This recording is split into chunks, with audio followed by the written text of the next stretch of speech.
సంవత్సరాల తరబడి government job కోసం వేచి చూస్తున్నారా? కేవలం 8 నెలల్లో మీ కల నెరవేర్చుకోండి. వెంటనే కింది నెంబర్స్‌కి కాల్ చేయండి. నమస్తే రమ్మగారు. నమస్తే జీ. ఏదైనా చందమామ కథ చెప్తారా? చెప్తాను చేయండి. ఈ మధ్య అంటే ఇప్పుడు కొంచెం కొద్దిగా తగ్గినాయి.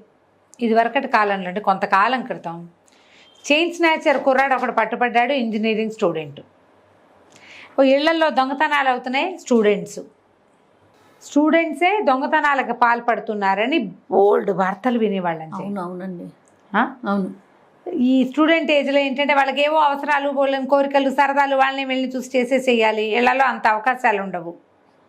వీళ్ళు హైఫై కాలేజీల్లో చేరతారు, కెపాసిటీ తక్కువ, కాలేజీలు పెద్దవి, అక్కడ మిగిలిన డబ్బులున్న పిల్లల పద్ధతులు చూసి వీళ్ళకు కూడా చేయాలనిపిస్తుంది. దాంతో దీనికి దిగటం. దొరకనంతకాలం బాగుంటుంది, అంతే. దొరకనన్నాళ్ళు దొరికితే దొంగ, అంతే కదా. ఇప్పుడు దాన్నే ప్రొఫెషన్గా తీసుకుని దొరికే వరకు చేసేవాళ్ళు ఎంతమందో ఉన్నారు. అలాంటి విషయం మీద ఈ కథ. ఓకే. ఇదేంటి, అన్నిటికంటే నీచమైన వృత్తి కథ పేరే అది. పూర్వం అంటే ఒక సుమారైన ఊళ్ళో రంగిశెట్టి అని ఒక శెట్టి గారు ఉండేవాడు. ఆయనకి చక్కగా సరిపోయేది షాప్ ఏదో ఉండేది. పై ఊరు నుంచి వస్తువులు తెప్పించుకునేవాడు, ఊళ్ళో మారుబేరానికి అమ్మేవాడు. అంతేగా అలాగే చేస్తారు కదా, పల్లెటూళ్ళ నుంచి చింతపండ్లు, బెల్లాలు అవి ఇవి తెస్తే వాటిని కూడా అమ్మేవాడు. తినా కూడా సరిపోయేది వాళ్ళకి. ఏదో ఒక్క రవ్వ వెనకేసేవాడు, బాగా కాదు. చిన్న ఊళ్ళల్లో ఏముంటాయి అంతంత. అయితే ఈయనకి రాను ఏమనిపించేది, కొంచెం తనకంటే పెద్ద పెద్ద వాళ్ళని చూసి, వీళ్ళంతా భలే సంపాదిస్తున్నారు, పెద్ద పెద్ద వ్యాపారాలు పెట్టి, పిచ్చి వ్యాపారం నేను చాలా తక్కువ సంపాదిస్తున్నాను, నాకు ఈ డబ్బులు చాలవని అనిపించేది. అయితే ఏమైంది, ఆ రోజుల్లో ఏమైందట, ఒక లక్షాధికారి ఇంట్లో దొంగలు పడ్డారు. ఎంత డబ్బు నగలు పోయినాయోట. ఈయనకి ఏమనిపించింది, వాళ్ళకి పోతే పోయినాయి కానీ పట్టుకెళ్ళినవాడు ఒక్క రాత్రి కొట్టేశాడు కదా మొత్తం. ఈయన 10-15 ఏళ్ళ నుంచి బిజినెస్ చేసి నానా చావు చచ్చి, నానా గడ్డి గరిచి, అడ్డమైన కాళ్ళు పట్టుకుని, కడుపు కట్టుకుని, అంతేగా, అంతే సంపాదించి పెడితే వాడు తెల్లారేసరికి ఉడాయించేసాడే మొత్తము. వాడి పని బాగుంది. మనం రోజు అమ్మి అమ్మి అమ్మి అమ్మి నెల తిరిగేసరికి ఒక 100 రూపాయల కళ్ళ చూస్తున్నాం. అందులో 20-30 ఖర్చులే పోతాయి. వీడేమీ లేదు, రాత్రి వచ్చాడు, తెల్లారేసరికి గోవిందా వీడు నష్టపోయాడు కానీ వాడు లాభపడ్డాడు. అది బాగుంది అనిపించింది. ఓకే. దాంట్లో ఉన్న గిస్కులు ఆలోచన లేదు. సరే, ఎట్టగైనా దొంగతనం నేర్చుకోవాలి అనిపించేది ఈ రంగిశెట్టికి. దొంగలు ఎక్కడ కూడతారు అనే విషయం మీద ప్రతి వాళ్ళతోటి చిన్న డిస్కషన్లు చేసి, ఎక్కువ అడిగితే జనానికి అనుమానం వస్తుంది. మెల్లిగా కనుక్కున్నాడు. ఊరి చివర ఒక పురాతన పాడుబడిన శివాలయం ఉంది. కార్తీక మాసంలో తప్పిస్తే మామూలుగా ఎవరు ఆ గుడికి వెళ్ళారు. అది ఎక్కడో ఉంది ఊరి చివర. అక్కడ దొంగలు కబుర్లు చెప్పుకుంటారు, అంటే సమావేశం అవుతారని కలుస్తారు, అందరూ కలుస్తారు. సరే, ఈయన ఏం చేసేవాడు, రోజు పోయి అక్కడ పడుకునేవాడు, అక్కడ కూర్చునేవాడు. కొంచెం నడివేసి వచ్చేసరికల్లా మగవాళ్ళు ఇళ్లలో పడుకోవటాలు, తలుపులేసి పడుకోవటాలు ఉండవు. పిల్లలు భార్యలు లోపల పడుకునేవాళ్ళు, ఇతను వాకిట్లో పడుకునేవాడు. వాకిట్లో నుంచి లేచి వచ్చేసేవాడు. ఈయన ఎక్కడికి వెళ్ళాడు ఇంట్లో వాళ్ళకి తెలియదు, ఊళ్ళో వాళ్ళకి తెలియదు. పోయి ఆ శివాలయం గట్టు మీద ఓ పక్కన కూర్చుని ఉండేవాడు. మెల్లిగా నిద్ర పట్టేది చల్లగాలికి, మెలకుగా ఉండి చూస్తూ ఉండేవాడు. అయితే ఒకనాటి రాత్రి కొంతమంది దొంగలు మాట్లాడుకుంటున్నారు. విన్నాడు బాగా. వాళ్ళు ఎంత సాహసోపేతమైన వృత్తో అర్థమైంది. ఊరికే కొట్టుకెళ్ళిపోవటం కాదు, ఎన్ని చూడాలో వాళ్ళు. కుక్కలు వెంట పడకూడదు, నక్కలు వెంట పడకూడదు, ముసలమ్మలు ఎవరు మెలకుగా ఉండకూడదు, ఏ రోడ్డు మీద దొంగతనం చేస్తారో ఆ రోడ్డు మీద జనాలు ఎవరు బయట పడుకోకూడదు, ఆ రోడ్డు మీద దీపాలు ఉండకూడదు, కొన్నిళ్ళకి తాళాలు ఉండవు. ఎంత అబ్జర్వేషన్, చాలా సైన్స్ ఉంది ఇందులో అనుకున్నాడు. అయితే ఏమైంది, రోజు వెళ్ళేవాడు. రోజు ఏవో 2-3 రోజులు వరుసగా మాట్లాడుకున్నారు, వింటున్నాడు. ఒకనాటి రాత్రి వెళ్ళేసరికల్లా ఒక 2 దొంగలు వచ్చారు అక్కడికి. ఒక కావిడ వేసుకుని వచ్చారు. కావిడ అంటే తెలుసు కదా, ఒక బద్ద ఉండి 2 పక్కల ఇట్లా ఉట్లు లాంటివి ఉంటాయి. వచ్చి కావిళ్ళు వేసుకుని వచ్చారు. చూసి అటు ఇటు చూసి మాట్లాడుకుంటూ అక్కడ కూర్చుని ఉండే ఈయన చూసి, ఏమో రోజు ఇక్కడే కనపడతావు, మాతో వస్తావా అని అడిగారు. ఇది కావాల్సింది ఏంటి, వాళ్ళతో వెళ్ళి ప్రాక్టికల్ నాలెడ్జ్ చూడాలని అనుకుంటున్నాడు. అప్పుడు వాళ్ళు అన్నారు, వీడు అడిగాడు, ఎక్కడికి బాబయ్యా ఏమిటి అని. ఒక దొంగతనానికి వెళ్తున్నాం, ఫలానా వీధిలో, వస్తావా? నీకు ఊరికే కాదు, నీకేదో ముట్ట చెప్తాం అంటే సరేనన్నాడు.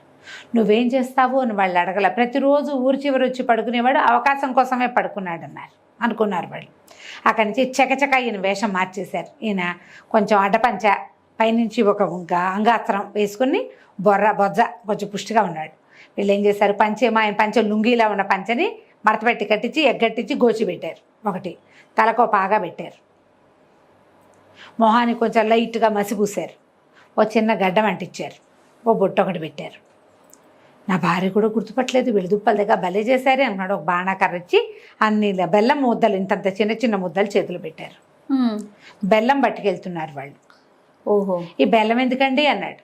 బెల్లం ఎందుకంటే ఏ కుక్కలో వెంబడబడతాయి, వాటికి పెట్టడం, బెల్లం వేస్తే ఆగుతాయి, బెల్లం ఉండాలి చేతిలో అని చెప్పారు. చెప్పాక నడుచుకుంటూ బయలుదేరారు. చెప్పులు ఇప్పించేశారు. ఒట్టి కాళ్ళతోటి నడుచుకుంటూ పోతున్నారు. పోతుంటే ఏమైంది, ఓ చోట ఎక్కడో ఈయన కొంచెం ఓ పక్కన బెదిరిస్తుంది లోపల. అలవాటు లేని పని చేస్తుంటే దడదడలాడదు ప్రాణం. ఒక్కొక్క తోక తొక్కేశాడు. కుక్క గైమని లేచింది. లేవంగానే హడిలిపోయి చేతిలో ఉన్న బెల్లం ముద్దలు వదిలేశాడు. ఎప్పుడైతే బెల్లం వాసన కిందకి చేరిందో కుక్క బెల్లం నాకుతూ ఊరుకుంది. గబగబానాడు కొత్వాలు వస్తాడు. వీళ్ళు ఏంటంటే ఆ రోజుల్లో కొత్వాలు, నగర కొత్వాలు రాత్రంతా తిరిగేవాడు. ఓకే, సైనికులు కూడా తిరుగుతారు. కొంతమంది సైనికులు తిరుగుతారు, గస్తీ తిరిగే వాళ్ళు ఉంటారు కదా, సాయుధ భటులు గస్తీ తిరిగే వాళ్ళంటారు. కొత్వాలు ఆ సందులో ఈ సందులో వాళ్ళకి ఏంటి లెక్క, కుక్క పెద్దగా అరుస్తోంది అంటే అటువైపు వెళ్తారు. పెద్దగా అరుస్తున్న కుక్క సడన్గా మానేసిందంటే ఏం పెట్టారు దానికి, ఆ డౌట్ కూడా వస్తుంది. కుక్క గట్టిగా అరిచి నోరు మూసుకుందంటే కొత్వాలు వచ్చేస్తాడు, జాగ్రత్త అన్నారు. వీళ్ళు ఇంకా ఈ సందు దాటలేదు, కొత్వాలు ఎదురుపడ్డాడు. అతనికి వినపడింది, కుక్క కయ్యమంట వినపడుతుంది. రాత్రిపూట ఏమిటి 11-12 గంటల వేళ నిశ్శబ్దం. కుక్క కుయ్యమన్నా వినపడుతుంది. అది పైగా తోక తొక్కిన కుక్క ఎటాలేస్తుంది, కరిచి ఎంత పెద్దగా అరిచింది. బెల్లం ముద్ద పడేసరికి నోరు మూసుకూరుకుంది. అతను అట్నుంచి ఎదురొచ్చేసరికి ఎవరా మీరు ఎక్కడికి వెళ్తున్నారు అని కేకలు పెట్టాడు. కేకలు పెట్టేసరికల్లా భయం వేసేస్తుంది, నేను ఉనికిపోతున్నాడు. వీళ్ళు ఏం చేశారు, కాలు తొక్కారు. వణక్క ఉండని, బాబయ్య మేము పై ఊరి నుంచి వచ్చామండి, ఇదేమో బెల్లం అండి, బెల్లం పట్టుకెళ్తున్నాము, మరి బైరాన్ కోసం వచ్చాము. కాకపోతే ఏంటంటే రాత్రి అయిపోయింది, మేము బయలుదేరి వచ్చేసరికి సత్రం కోసం వెతుకుతున్నామండి అని చెప్పారు. చెప్పేసరికి ఆయన అన్నాడు, ఈ బొర్రవాడేవాడు అన్నాడు. అనేసరికి కాదండి, నా పేరు రాములండి, మా తమ్ముడు సోములండి, ఈయనేమో మారుబేరగాడు మంగయ్య అండి, బేరాలు ఏమి వ్యాపారం చేయడండి, మారుబేరం చేసి బాగా బొర్ర పెంచాడండి అన్నాడు. ఏది చేజాపు అది చెయ్యి వాసన చూశాడు ఆయన. బెల్లం మారుబేరాలు అవి చేసేవాళ్ళు బెల్లం మూత ముట్టుకుని బెల్లం వాసన వస్తుంది. ఓహో సరే లేని ఊరుకుని సత్రం దారి చెప్తా, తెల్లవారి మళ్ళీ వస్తాను, మీరు కనుక అక్కడికి కనపడకపోయారో తాషా మార్ప మోగించేస్తా అని చెప్పాడు. చెప్పి సత్రం దారి వైపుకి బళ్ళించారు. వెళ్ళమన్నాడు.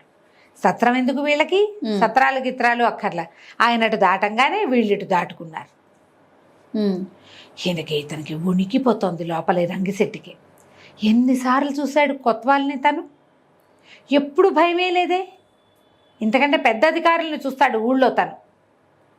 ఎవరిని చూసినా మనకేం భయమేమి ఉండదు. మనం మామూలుగా చూస్తాం. ఇప్పుడు ఐపీఎస్ ఆయన ఎవరో వస్తే ఆయనకేసి చూస్తుంటాం. మనం కాళ్ళు ఎప్పుడు వణుకుతాయి మనకి, తప్పు చేస్తే కదా. లోపల నుంచి వణుకు ఎట్లా వస్తుందంటే పళ్ళు కూడా టకటకలాడిపోయేలాంటి వణుకు వస్తుంది. ఇంత భయం వేస్తుంది ఎందుకు నాకు, ఇంకా ఏమి మొదలైందే, మొదలెట్టకుండానే భయం వేస్తే తుదిదాకా చేరాక నా బతికేమిటి. అదే సరే ఏం చేయాలో తెలియలే. వాళ్ళు ఏం చేశారు, ఆ ఇంట్లోకి తీసుకుపోయారు. వాళ్ళు ఒక ఇల్లుకి వైపుకి దారి తీశారు. ఇప్పుడు సత్రం దగ్గరికి కొత్వాలు వచ్చి అక్కడ సత్రంలో వీళ్ళు కనపడకపోతే వీళ్ళ కోసం వేటాడతాడు ముగ్గురు. అవును, అందులో తనకి పెద్ద బొజ్జ ఉంది, తనని గుర్తుపెట్టేస్తారు.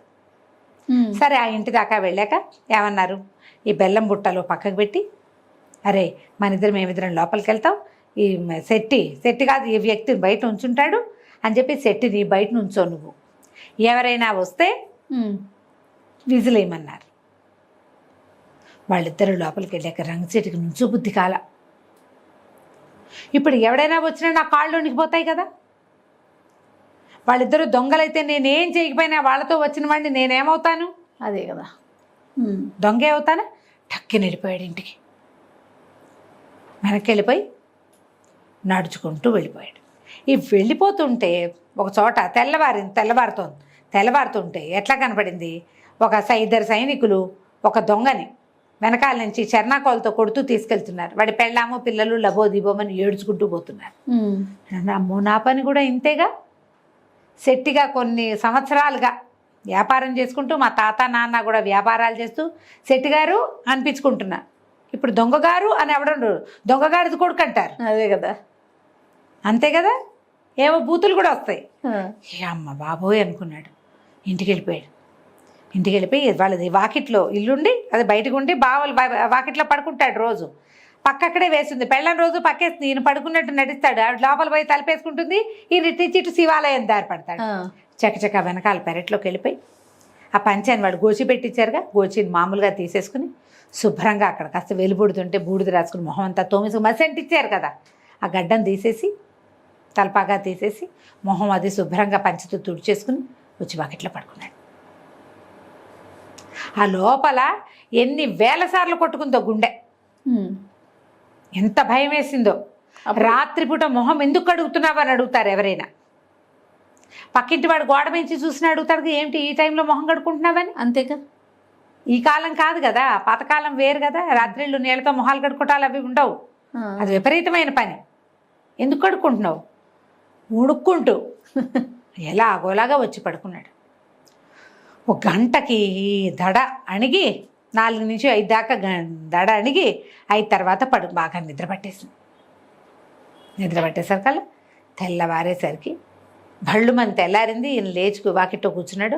భార్య లోపల నుంచి వచ్చి, ఏమండో ఇది విన్నారా, మీరు ఇందాకే పడుకున్నారు, ఏమిటో లేటుగా నిద్ర పట్టిందో ఏమో, నేను 2 సార్లు పిలిచాను, నువ్వు లేవలేదు. మరి కొత్త వాళ్ళట ఏదో సత్రం దగ్గర 2 దొంగ వాళ్ళని వెంబడించేట, కత్తులతో పొడిచి చంపేశారటండి, రైతులు అని చెప్పారట అని చెప్పింది. ఊరంతా చెప్పుకుంటున్నారు పొద్దున్నే తెల్లారేసరికి. ఎక్కడ ఉంటే మన రంగిశెట్టి సంగతి ఏమయ్యేది. అంతేగా. దండం పెట్టుకున్నాడు. మనం ఏ వృత్తి చేసుకుంటున్నామో దాంట్లో ఇంకొంచెం బాగా చేసుకోవాలి, కానీ ఈజీగా వస్తుందని దేనికోసమైనా వెళ్ళొచ్చా? అన్నిటికంటే నీచమైన వృత్తి దొంగతనమే. నువ్వేం చేస్తావు? పరాయి వాడి కళ, వాడి ఆశ, వాడి జీవితం నాశనం, వాడి సంపాదన అంతా తీసుకుంటావు. దాంతోపాటు నువ్వు ఇంకోటి ఏం తీసుకుంటావు? వాడి ఏడుపు, వాడి తిట్లు, వాడి శాపనార్థాలు, వాడు బతుకంతా తిడతాడు నేను. అవును. ఈ డబ్బులతో పాటు దాన్ని మోసుకుంటాం కదా మనం జీవితాంతం. అంతేగా. ఈ సూత్రాలు లాగేస్తారు మెళ్ళో ఇంచి. ఎంత బాధపడతారు జయ ఆడవాళ్ళు. సొంతమ్మ మెళ్ళో సూత్రాలు లాగలరా ఎవరైనా? ఎంత ఉసురు కదా, వాళ్ళ ఉసురు తగిలిపోతుంది కదా మనకి. దొంగతనం అంత చెడ్డది ఇంకొకటి లేదు, నా వ్యాపారమే మంచిది అని తెలుసుకున్నాడు. అని తెలుసుకుని ఆ తర్వాత ఎప్పుడు తేలికపాటి వృత్తులు, తేలిగ్గా డబ్బులు సంపాదించడం ఎలా, ఇంకొంచెం సంపాదించడం ఎలా అని ఏనాడు ఆలోచించలే. కథ కంచికి మనం ఇంటికి. చాలా బాగుంది రమ్మగారు. నమస్తే. నమస్తే జయ. సుమన్ టీవీలో మీ పర్సనల్ అండ్ బిజినెస్ ప్రమోషన్స్ కోసం కింది నెంబర్కి కాంటాక్ట్ చేయండి.